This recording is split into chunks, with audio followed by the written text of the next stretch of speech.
બે જણનું પેલું flower pots કહેવાય ને એને 1 મીટરના ડિસ્ટન્સ પર અહીંયા ફૂલ જેવું કંઈક ડ્રો કરેલું છે એને શું કહેવાય?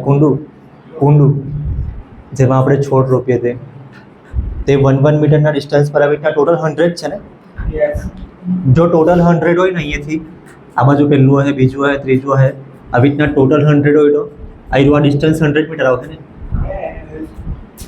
અને આ બાજુ પોઈન્ટ કયો છે? એ. અને આ બાજુ ડી છે અને આવી રીતે આ સાઈડ બી છે ને અહીંયા બાજુ 10 છે ને? આ બાજુ 10 લાઈન છે પણ કેટલું ડિસ્ટન્સ છે લખેલું નહીં મને અને કદાચ એનું કામ બી નહીં પડે. આ બાજુ ખાલી પહેલી લાઈન છે, બીજી લાઈનમાં કોઈક દોડતું છે ને તો એનું કામ પડે. પછી ત્રીજી લાઈન, ચોથી લાઈન, પાંચમી લાઈનમાં કોઈક દોડતું છે એનું કામ પડે. 6, 7 અને 8 8મી લાઈનમાં બી કોઈક દોડતું છે. પછી 9મી અને 10મી લાઈનનું છે. આવું બધું છે. મેં પહેલાં છે ને સ્ટાર્ટિંગમાં લખી લે કયું આ ડિસ્ટન્સ 100 મીટર છે એવું. કેવી રીતના લખું? રેક્ટેંગલ એબીસીડી લખેલું જ છે ને એમાં એને લખી લે. પહેલાં તો આપણે ક્વેશ્ચન 3 કરતા છે.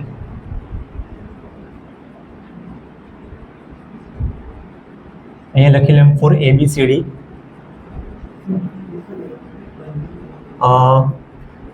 ટોટલ ડિસ્ટન્સ આવો વર્ડ લખું મેં.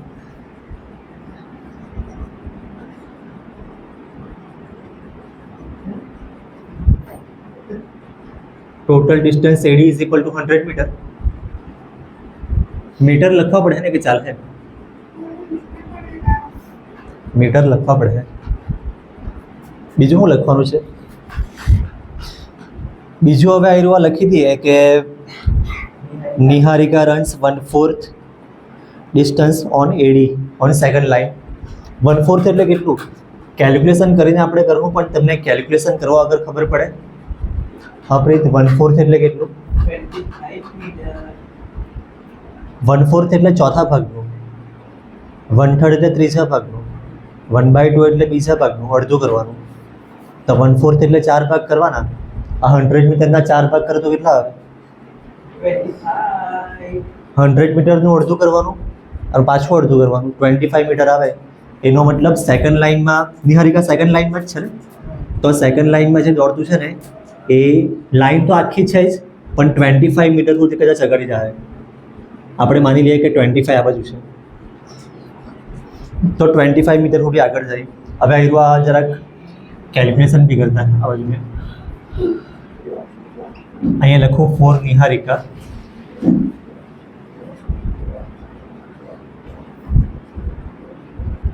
નહીં તો આ સ્ટેટમેન્ટ જ લખી દેમ મેં.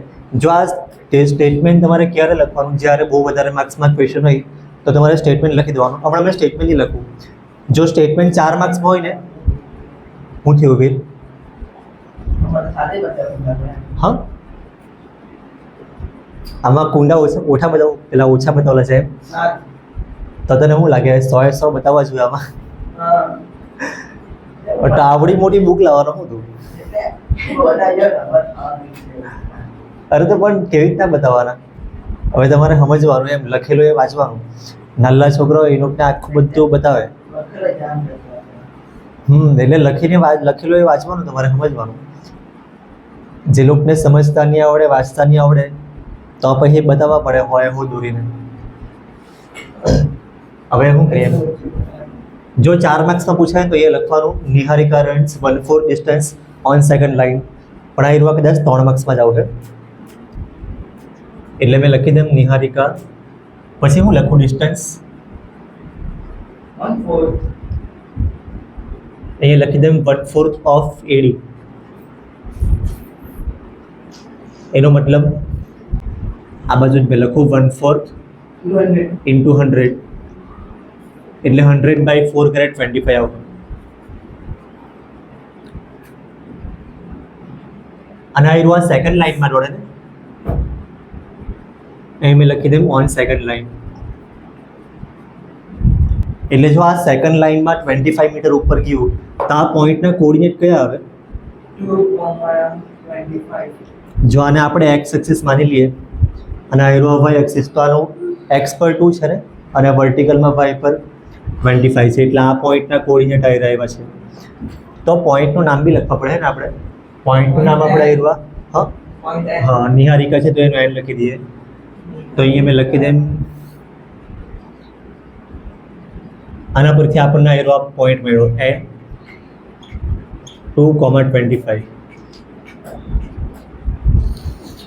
પછી સેમ આવ્યો ફોર પ્રીત. હવે હું લખવાનું પ્રીત તું જ બોલ ની. હવે જેવું આમાં લખ્યું ને એવું જ મેં લખી લઉં. હા એ ચાલ તો કંઈ નહીં.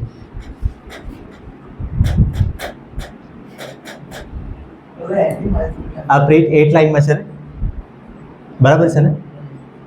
હવે એમાં ડિસ્ટન્સ કેટલું છે પ્રીત બોલની. હવે 1/5 ઓફ AD એટલે 1/5 ઇન્ટુ 100 કરવાનું ને, કેમ કે AD ની વેલ્યુ 100 છે.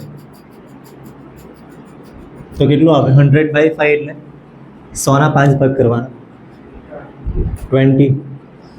એટલા એનો 8મી લાઈનમાં જે છે ને લાઈન ઉપર સુધી જાય પણ 20 મીટર એટલે કેટલું લેમ 25 મીટર આટલું છે ને, તો 20 એના કરતાં થોડુંક નીચે આવશે.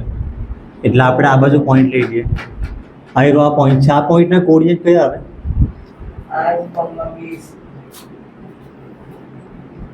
આ બાજુ 8 છે ને, આ બાજુ આવ્યો 20. તો 8,20 લખો કેવી રીતના? આ બાજુ લખી લે પોઈન્ટ 8,20. હવે શું કરવાનું? આગળ શું છે? આ બંને ફ્લેગ વચ્ચેનું, એટલે અહીંયા કોઈ ફ્લેગ છે ને અને આ બાજુ કોઈ ફ્લેગ. તો ડિસ્ટન્સ કેવી રીતના? ડિસ્ટન્સ ફોર્મ્યુલાથી કરી નાખીએ.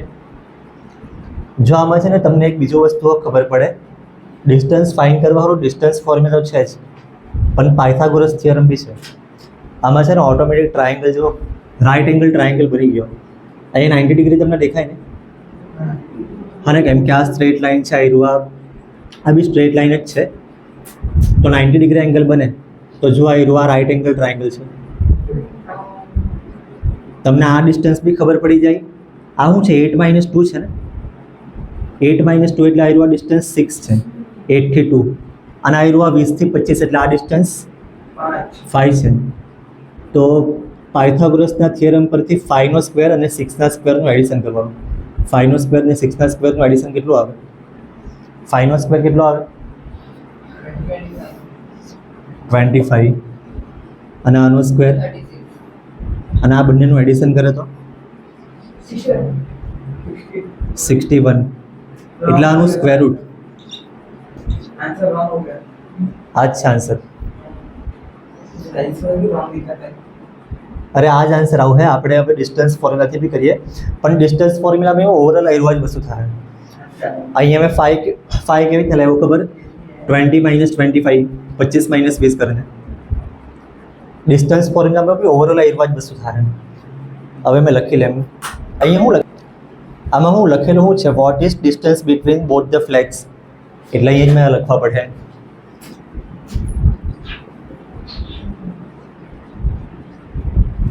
ડિસ્ટન્સ બિટવીન ધીસ ફ્લેગ્સ એવું લખી દે કે બોથ ધીસ ફ્લેગ એવું લખું.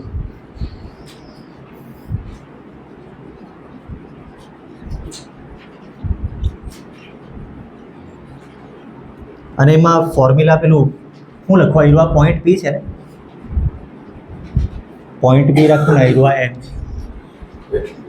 એટલે NP = સ્ક્વેર રૂટ વીર. ફોર્મ્યુલા શું આવે? પછી તો અહીંયા મેં 2 પહેલાં લખું ને અને આ બાજુ 1. હા, બંને જગ્યાએ આપણે છે ને દર વખતે આઉટ લખતા છે તો આઉટ લખીએ. હવે x1 y1 x2 y2 કેવી રીતના રાખીએ? આયરવા લખી દે x1 y1.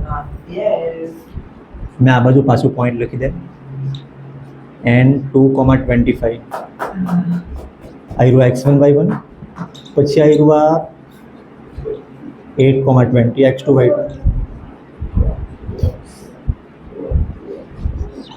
તો x2 - x1 એટલે શું થાય? આયરવા 8 - 2 અને આ y2 માઇનસ y1 એટલે 20 માઇનસ 25 નો સ્ક્વેર. તો પાયથાગોરસ થિયરમમાં શું કરે આપણે એ તો કરીએ. 5 કેવી રીતના લખેલો મેં 25 માઇનસ 20 નો સ્ક્વેર કાં તો 20 માઇનસ 25 કે 25 માઇનસ 20 સ્ક્વેર કરે એટલે સેમ જ થઈ જાય.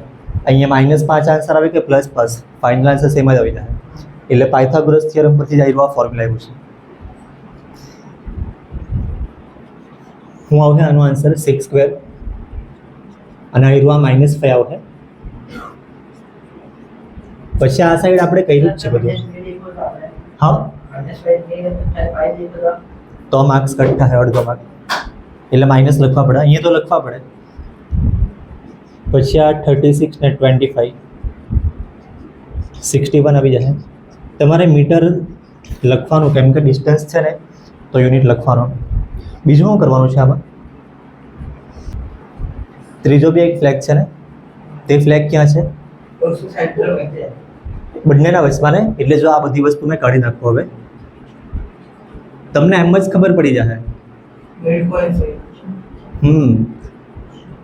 અરે મિડ પોઈન્ટ તમને કોમન સેન્સ હોય ને તો બી ખબર પડી જાય. ફોર્મ્યુલા બધી વસ્તુ છે પણ કોમન સેન્સ બેસ્ટ વસ્તુ છે જે તમને એમસીક્યુમાં કામ આવે.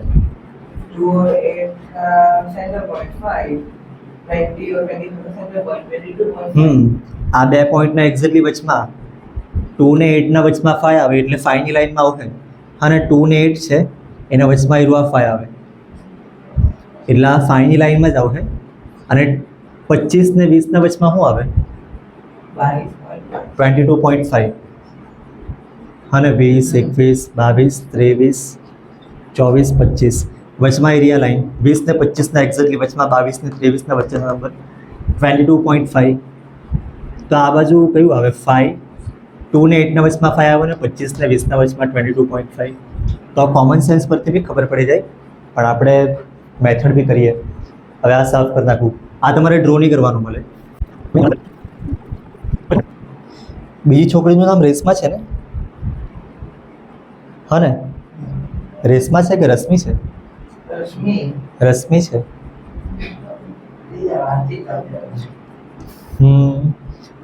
તો હવે શું લખીએ? પહેલા લખવું આવ્યું આ સ્ટેટમેન્ટ જરાક. રશ્મિ પોસ્ટ અ ફ્લેગ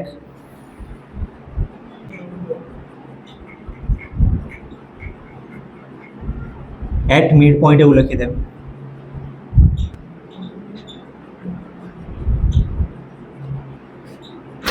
બરાબર છે ને? આવ્યું મિડ પોઈન્ટ ઓફ એનપી એટલે એન ને પી ના એક્ઝેક્ટલી વચમાં છે. તો મિડ પોઈન્ટનું ફોર્મ્યુલા ફાઇન્ડ કરવાનું, સોરી મિડ પોઈન્ટના કોઓર્ડિનેટ ફાઇન્ડ કરવાનું ફોર્મ્યુલા એ લખી દઈએ. હવે x1 + x2/2 અને આ y1 + y2/2 અને x1 ને x2 ની વેલ્યુ આ બધી લખેલી છે અહીંયા. 2 + 8 કરવાનું એનું હાફ અને આ y1 + y2 એટલે 25 + 20 એનું હાફ એટલા આ 10/2 અને આ 25 ને 20 કેટલા થાય? 45/2. હવે આ 10 નું હાફ તો 5 આવી જાય આપણને ખબર હોય. તમને 45 નું હાફ છે ને ખબર હોય કે નહીં ખબર હોય? બહુ બધા લોકો ડિવાઈડ કરે પણ ડિવાઈડ કરવા કરતાં મને આ ઇઝી લાગે. આના એક્ઝેક્ટલી વચવાનો નંબર લખી દેવાનો. તમે ડિવાઈડ કરે ને તો બી આ જ આવશે. અને આવું રીતના તમારે થોડુંક ધ્યાન રાખવાનું. તમને એમ પૂછે કે આયરો એક નંબર આયરો આ છે અને એક નંબર આયરો આ છે. આ બંનેને ડિવાઈડ કરે ને બંનેનું વચમાં કયો પોઈન્ટ આવે? આ બંનેના વચમાં 1002 ને 1008. તો બંનેનું એડિશન કરે છે ને એનું હાફ કરે તો ટાઈમ લાગે તમને. તમે એમ જ થોડુંક વિચારી લેવો ને તો બી તમને ખબર પડી જાય. એટલે 2 અને 8 ના વચમાં 5 આવે. આમાં સ્ટેટમેન્ટ લખવા પડે છેલ્લે આપણે. તમે સવાલમાં જો જે પૂછે હું લખું આપણે Rashmi should post a flag on 5th line.